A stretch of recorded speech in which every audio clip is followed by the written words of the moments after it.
Novos investimentos. Governo do Estado lança a nova política estadual de educação profissionalizante e tecnológica. O desemprego em Santa Catarina. Estado fecha 2025 com a menor taxa de desocupação da série histórica da pesquisa feita pelo IBGE. Futebol. Veja tudo sobre o jogo de hoje pelo quadrangular do descenso e sobre os jogos de volta nas semifinais do Campeonato Catarinense que ocorrem neste fim de semana. A polêmica do momento em Santa Catarina. Projeto do governo do estado quer implementar um novo feriado no dia 25 de novembro em homenagem a Santa Catarina de Alexandria.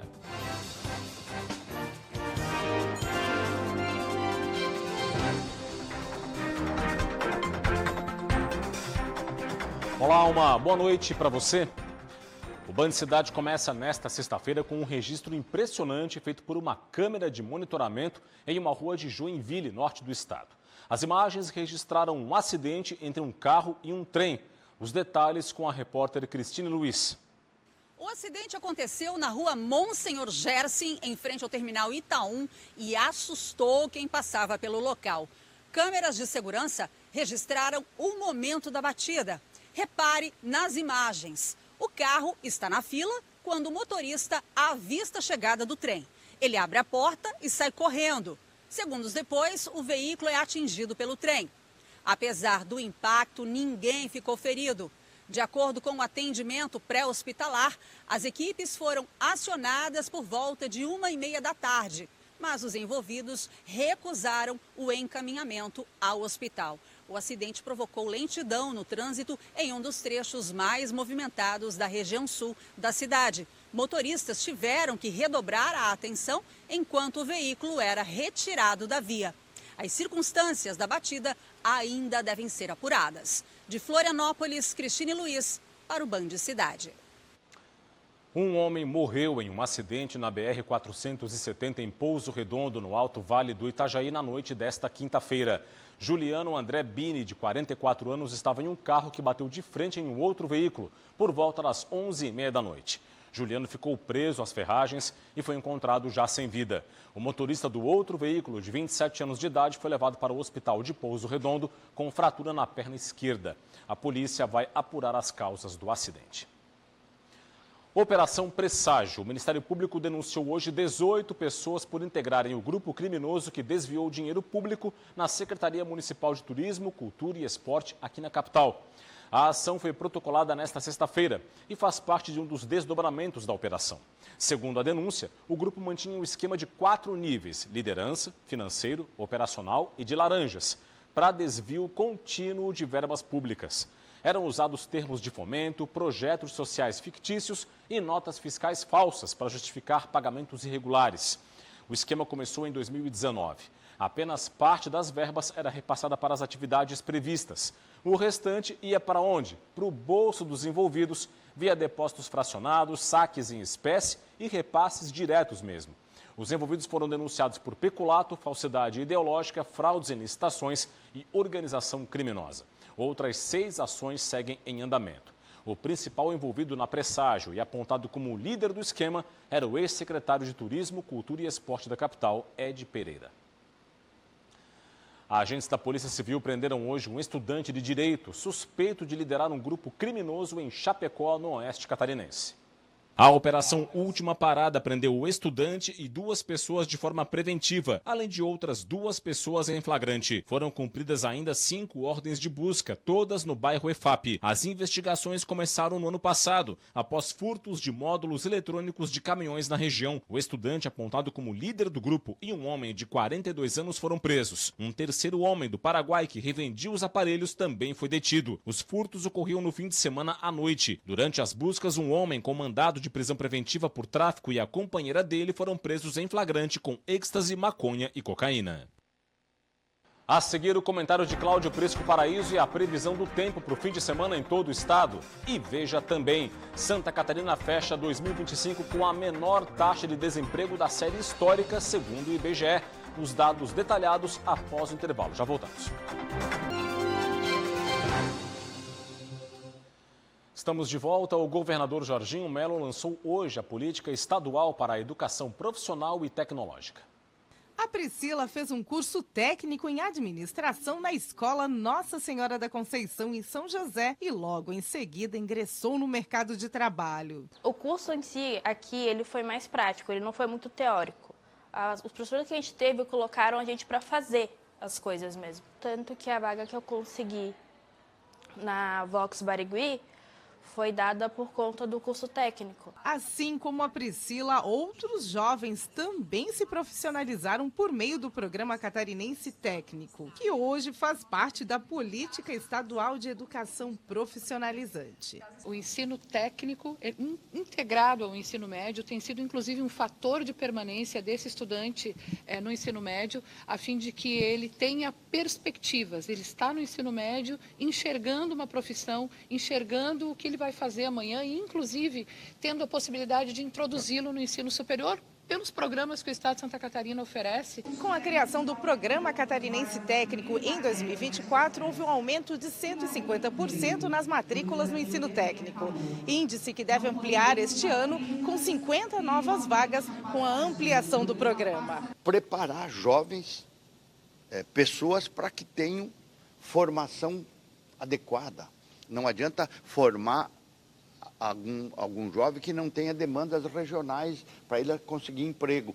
Quem é que sabe onde é que aperta o sapato? É quem está produzindo, é quem está empregando, é quem está fazendo o crescimento de Santa Catarina como um todo. A capacitação no ensino técnico, que vai suprir de profissionais especializados para o setor de tecnologia no estado de Santa Catarina, que representa já quase 10% do PIB do estado, a área de tecnologia, é fundamental. O governador viu isso, colocou ao lado do Sapiens Park, que é o maior centro de inovação do estado, uma escola de ensino técnico. Então daqui sairão os novos profissionais, os profissionais do futuro para o estado de Santa Catarina. Hora da política no Band Cidade, com o comentário de hoje de Cláudio Prisco, Paraíso. Olá, Prisco, boa noite. Boa noite, Rodrigo.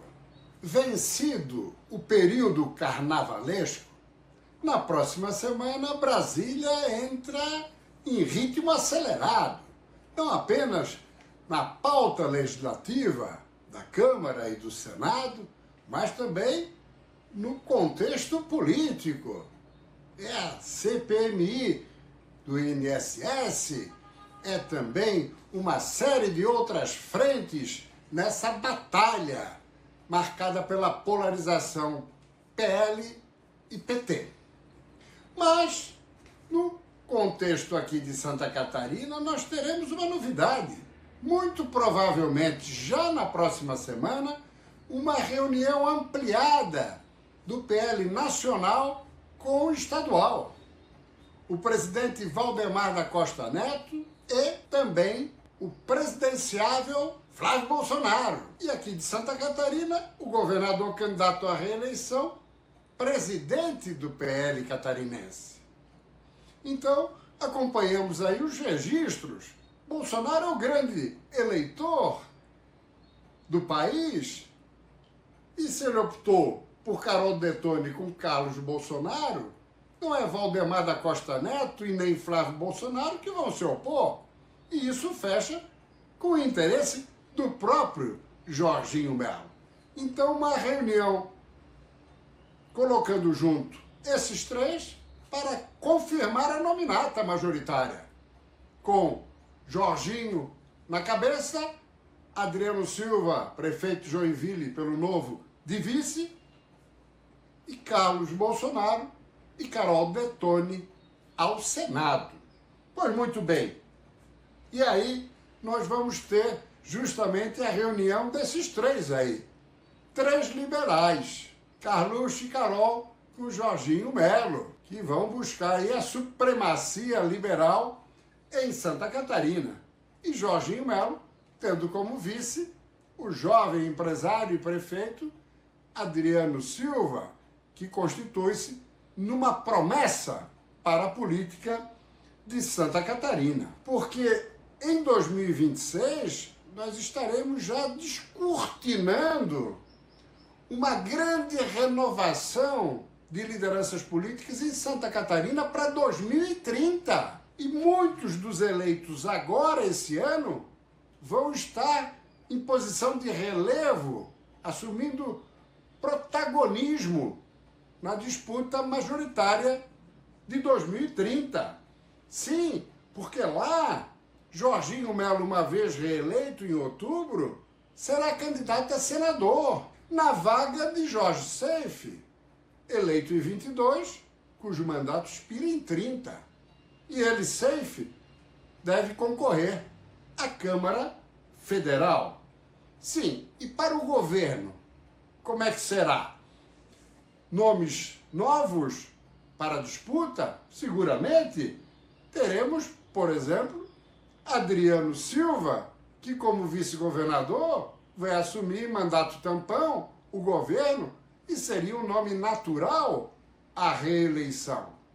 E ele como vice-governador e Jorginho Melo como governador vão fazer de tudo para em 2028 reeleger Rejane Gambim, atual vice-prefeita, que vai assumir a prefeitura com a renúncia de Adriano no próximo dia 2 de abril. Além dele, Adriano, claro, Carol Detone, que tem tudo para ser a senadora mais votada, passaria a ser um nome exponencial para o governo do Estado. E, finalmente, o terceiro nome seria do prefeito de Florianópolis, Topaz Silveira Neto, que se reelegeu no primeiro turno, sobretudo, se eleger Fábio Botelho, deputado estadual, neste ano, e fazê-lo sucessor em 2028. Vamos observar o desenrolar dos acontecimentos. É com você, Rodrigo. Obrigado, Prisco. O IBGE divulgou hoje os dados do desemprego relativos ao quarto trimestre do ano passado e os dados globais de 2025. Santa Catarina é destaque nacional. Confira aqui comigo no telão. Começamos pela taxa de desemprego para pessoas de 14 anos ou mais no quarto trimestre do ano que passou. Em Santa Catarina, o índice ficou em 2,2%, o menor do país. E foi o menor nível da série histórica para um quarto trimestre e o menor percentual então do país. E ficou na frente aqui do Espírito Santo, Mato Grosso e Mato Grosso do Sul, 3 estados com 2,4% de taxa. A média nacional ficou em 5,1%. Agora, a média global de 2025. O percentual catarinense ficou um pouquinho acima, 2,3%, segundo o IBGE. E aí ele foi o segundo menor do país, atrás então apenas do Mato Grosso, que fechou em 2,2%. E à frente então dos estados do Mato Grosso do Sul, 3%, e Espírito Santo, 3,3%. A média nacional brasileira fechou 2025 em 5,6%. O estado catarinense fechou o ano com outros indicadores bastante expressivos. Nível de ocupação, 66,2%, segundo maior do país. A subutilização da força de trabalho é a menor, 4,6%. A informalidade também é a menor, 26,3%, segundo o IBGE. Desalentados, que é o pessoal que parou de procurar emprego, 0,3%, menor percentual também do país. E o de rendimento real de uma pequena reduzida, mas segue sendo o quarto maior do país, R$ 4.091. Mudando de assunto, a Suprema Corte dos Estados Unidos derrubou hoje as tarifas impostas pelo presidente estadunidense Donald Trump. A decisão foi por 6-3. Os juízes entenderam que, ao usar uma lei de 1977, aplicada em emergências nacionais para impor as tarifas, o presidente Donald Trump excedeu a autoridade. O entendimento é o de que Trump precisaria de uma autorização clara do Congresso para impor as tarifas. A decisão foi movida por empresas afetadas e por 12 estados americanos, a maioria governados por democratas. A decisão da Suprema Corte pode afetar as exportações catarinenses. Santa Catarina tem nos Estados Unidos o principal parceiro comercial. Em 2025, as vendas para os Estados Unidos tiveram recuo de 15,7%. E a seguir por aqui, um polêmico projeto que quer implementar um quarto feriado em Santa Catarina no mês de novembro. E tem também o esporte. Tudo sobre as informações dos jogos de volta nas semifinais do Campeonato Catarinense de Futebol, que vão definir os finalistas. Tudo isso logo depois do intervalo, nós já voltamos.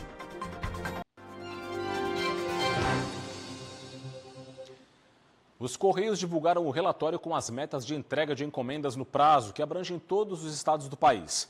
Só que nenhum estado atingiu a meta. Para Santa Catarina, a meta era de 95,26% de entregas feitas dentro do prazo. Mas até setembro de 2025, o índice chegou a 79,9%. 15,36 pontos percentuais abaixo do esperado. Na comparação com o Distrito Federal e os demais estados, o índice de Santa Catarina ficou na 20ª posição. O maior percentual foi o do Rio de Janeiro, 95,15% de entregas no prazo. A avaliação leva em conta os prazos cumpridos para os clientes finais dos serviços postais mais importantes, como encomenda, logística e mensagens. O índice geral dos Correios ficou em 90,15%, abaixo da meta da empresa de 95,54%.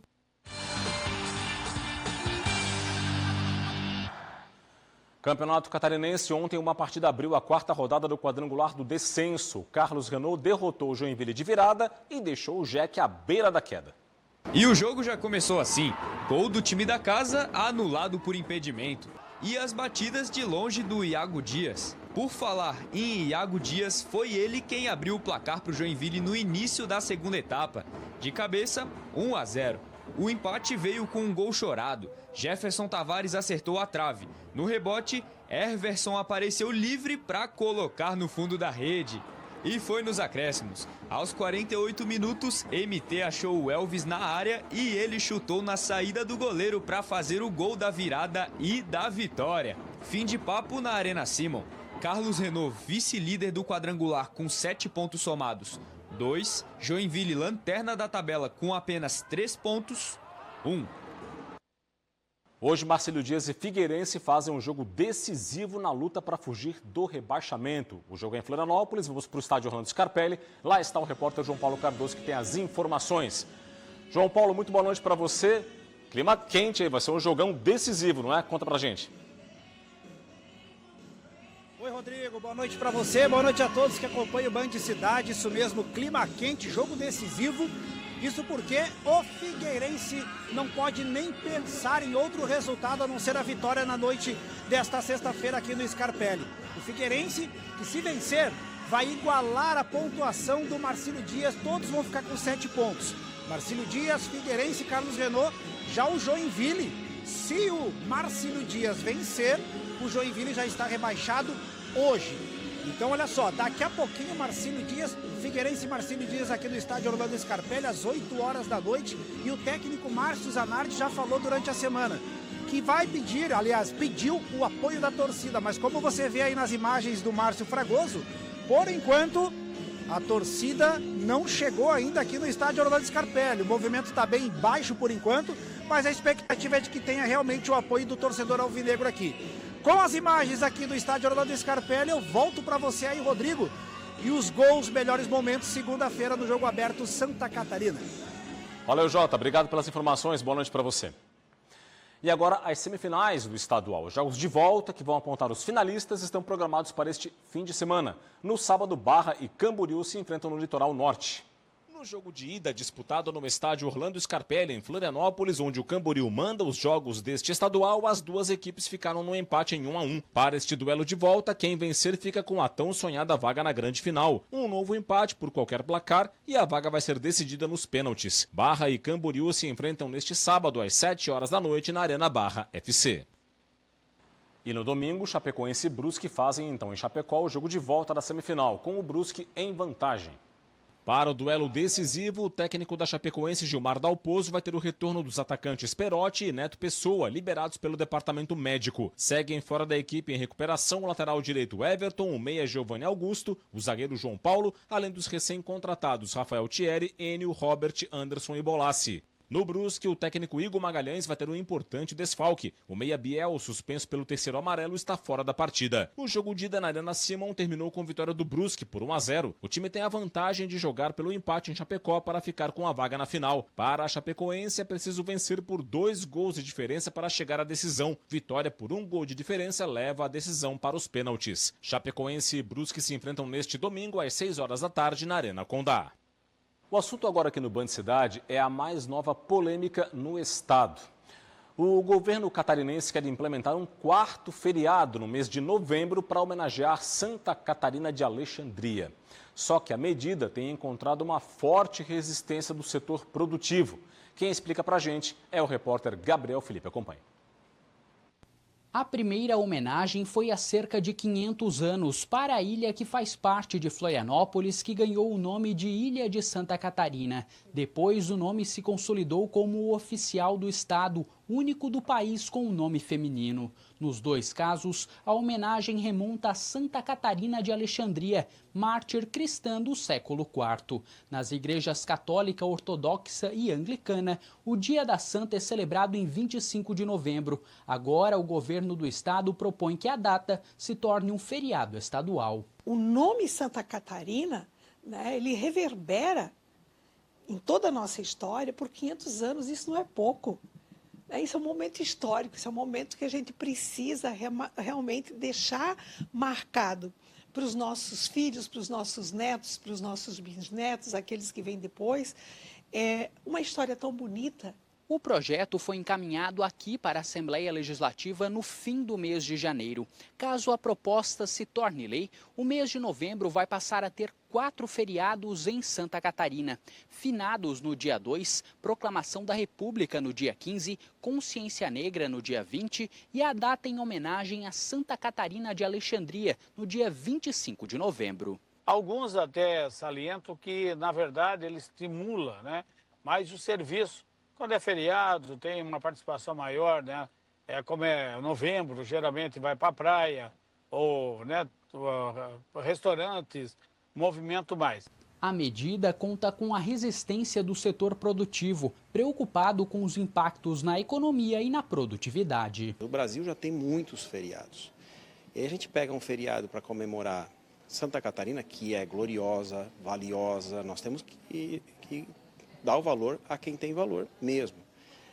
Mas aí isso prejudica muito o comércio, o serviço, a indústria, isso prejudica o desenvolvimento. Por isso, a Enfle-CDL de São José defenderam por meio de ofício encaminhado aos parlamentares catarinenses a rejeição do projeto. Caso mesmo assim prossiga, a nossa sugestão e pedido é que seja transferido para o domingo subsequente, como já prevê a legislação catarinense. Essa transferência para o domingo subsequente já acontece com as comemorações da data magna do Estado, instituída em 11 de agosto. Em 2025, por exemplo, a data caiu em uma terça-feira, mas as celebrações foram reservadas para o domingo seguinte, dia 17. Na Assembleia Legislativa, uma emenda já foi apresentada ao projeto para transformá-lo no Dia Estadual em homenagem a Santa Catarina de Alexandria, em vez de um feriado. Ainda não há data para as propostas serem votadas pelos deputados.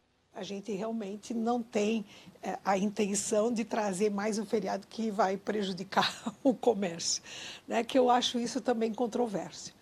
Uma compra, quando ela é feita de forma consciente, eu compro antes ou depois do feriado, não deixo de comprar.